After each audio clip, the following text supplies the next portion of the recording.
రేపటి నుంచి కార్తీక మాసం ప్రారంభమవుతున్న సందర్భంగా రాజమండ్రిలోని స్నాన ఘట్టాలను సిద్ధం చేస్తున్నారు. గోదావరి వరదల కారణంగా ఘాట్లలో బురద పేరుకుపోయి స్నానం ఆచరించడానికి కొన్ని రేవులలో ఇబ్బందికర పరిస్థితులు ఉన్నాయి. రాజమండ్రి పుష్కర ఘాట్లో మున్సిపల్ అధికారులు పూర్తిస్థాయి ఏర్పాట్లు చేస్తున్నారు.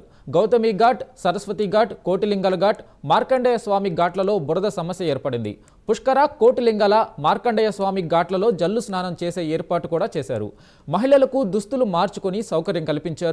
కార్తీక మాసం ప్రారంభం సందర్భంగా గోదావరి ఘాట్లో పరిస్థితులపై మరింత సమాచారాన్ని మా ప్రతినిధి శ్రీరామమూర్తి అందిస్తారు. రేపటి నుంచి కార్తీక మాసం మహోత్సవాలు ప్రారంభం కాబోతున్నాయి.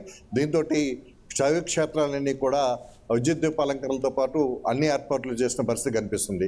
అయితే ఎక్కువగా భక్తులు గోదావరిలో పుణ్యస్నానాలు ఆశ్రయించడానికి తరలి వస్తుంటుంటారు.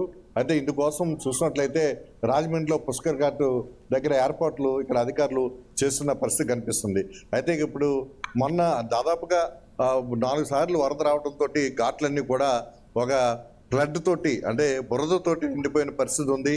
దాంతో ఇప్పుడు మొత్తం అంతా కూడా క్లీనింగ్ చేస్తున్న పరిస్థితి కనిపిస్తుంది. అయితే గోదావరి వరద పూర్తిగా లాగేయడంతో చాలా రేవుల్లో బురద పెరిగిపోయిన ఉన్న పరిస్థితి ఉంది. చూసినట్లయితే గౌతమి ఘాట్లో చాలా బురద మయంగా ఉండడం, భక్తులు లోపలికి దిగడానికి కూడా అవకాశం లేని పరిస్థితి ఉంది. అలాగే మార్కండేయ స్వామి ఆలయం దగ్గర చూసినట్లయితే పద్మావతి ఘాట్ కూడా బురదమయంగా కనిపిస్తుంది. అయితే ఇలాంటి ఘాట్ల దగ్గర బురదమయంగా ఉన్న చోట ఏదైతే జల్లు స్నానం ఏర్పాట్లు కూడా చేశారు. అయితే పైపుల ద్వారా నీరుతోటి జల్లు స్నానం చేసేందుకు కూడా ఇక్కడ భక్తులకు ఏర్పాటు చేసిన పరిస్థితి కనిపిస్తుంది. అలాగే మహిళలు దుస్తులు మార్చుకోవడానికి ప్రత్యేకమైన ఇక్కడ వసతి అయితే ఏర్పాటు చేసిన పరిస్థితి ఉంది. అయితే చాలా అంటే ఆ భక్తులు ఏదైతే కార్తీక సోమవారం అలాగే కార్తీక పౌర్ణమి రోజుల్లో చాలా అశేషంగా తరలి వచ్చి గోదావరిలో పుణ్యస్నానాలు ఆశ్రయిస్తూ ఉంటారు.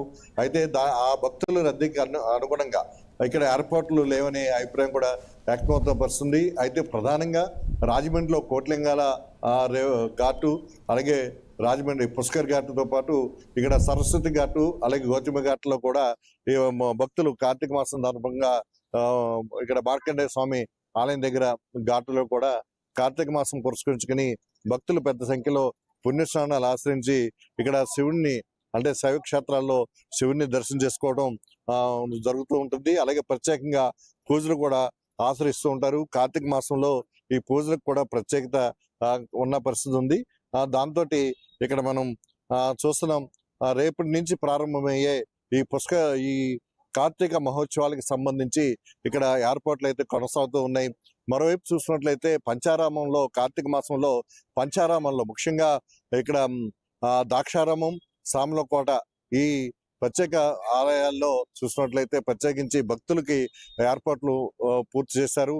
అంటే పెద్ద సంఖ్యలో ఈ ద్రాక్షారామంలో కావచ్చు, సామలకోట శివాలయంలో కావచ్చు పెద్ద సంఖ్యలో భక్తులు ఇక్కడికి తరలి వస్తుంటారు. మొత్తం శైవ క్షేత్రాలని కూడా గోదావరి తీరంలో శైవ క్షేత్రాలని కూడా రేపటి నుంచి ప్రారంభమయ్యే కార్తీక మాసోత్సవాలకి ముస్తాబాయి అని చెప్పొచ్చు. ప్రస్తుతం అయితే ఈ గోదావరి తీరంలో రేవుల్లో అయితే కొన్ని చోట్ల బురదమయంగా ఉండడంతో భక్తులు కొంచెం అసౌకర్యానికి గురయ్యే పరిస్థితి ఉంది. కేవలం ఇక్కడ మనం చూసినట్లయితే కోటిలింగాల ఘాట్ల దగ్గర కూడా బురద ఇంకా స్నానాలు చేసేందుకు ఇబ్బందికరంగా ఉంది. అలాగే గౌతమి ఘాట్లో కూడా ఇబ్బందికరమైన పరిస్థితులు అలాగే కనిపిస్తున్నాయి. ఇక్కడ పుష్కర్ ఘాట్లో మాత్రం ఇక్కడ పూర్తి స్థాయి ఏర్పాట్లు చేస్తున్నారు. అయితే రేపు భక్తులు స్నానం చేయడానికి వచ్చినప్పుడు పరిస్థితులు ఎలా ఉంటాయో చూడాల్సిన పరిస్థితి ఉంది.